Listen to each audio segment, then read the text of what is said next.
it a little Japanese kitchen magic. Green goop is transformed into a head of lettuce. A tempting tray of sushi won't lose its appeal for years. And this mackerel has never seen a grill. Where do you see fake food in Japan? See it in department stores, in shopping malls, in underground shopping areas, in touristy places such as this. You see it everywhere. Ohio native Justin Hannes showed us around his adopted home city of Osaka. Known as Japan's food capital, fake or sample food abounds here too. Fake food overcomes a language barrier? Exactly. You point to it and say, this is what I want. Exactly. And that's how it's been in this country for 70, 80 years.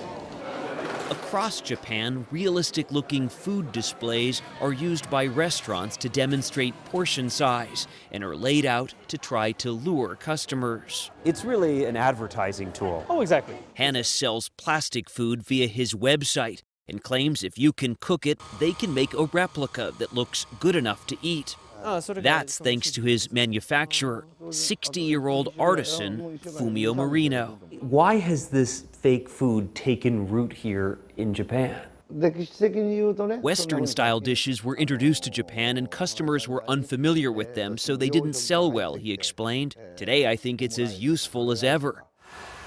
At his Osaka workshop, we found a sumptuous spread of treats, all completely inedible, of course. It is remarkable craftsmanship, though, which Marino first learned from his dad. Wow. My father always said, before you eat something, observe it, he remembered. Study its color, patterns, and then you can dig in. Making it look just right takes a lot of trial and error. It turns out panko coating for shrimp looks best if it's made from polyvinyl chloride, or soba soup broth from urethane. Kiwi seeds can be created by permanent marker, and getting beef to the perfect temperature is more airbrush than oven.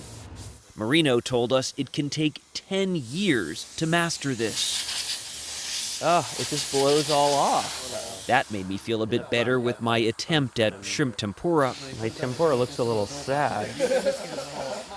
Each piece is handcrafted, a sort of artisanal plastic.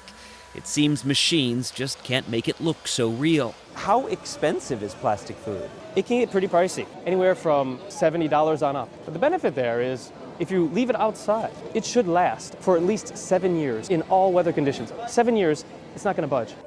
Hannes says souvenirs, from keychains to magnets, make up most of his business.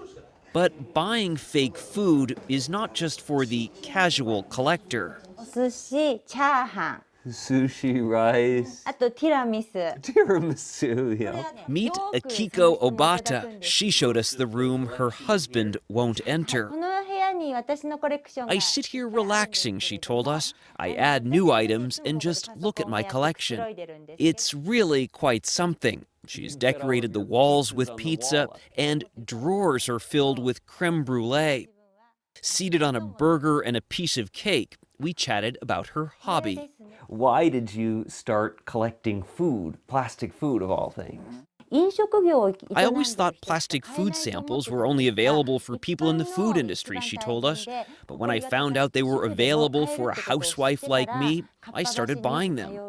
She has no idea how much she's spent, though doesn't dispute estimates of more than $80,000. Do people think you're crazy? I'm not aware of that, she chuckled. Well, it landed her a place in the Guinness Book of World Records for having more than 8,000 pieces of plastic-prepared food items. Who knew there was such a category? While Obata may have taken it to another level, we found this fake food is undoubtedly appealing. And there's something almost enchanting about these handmade, delicious-looking morsels you'd never dare to eat.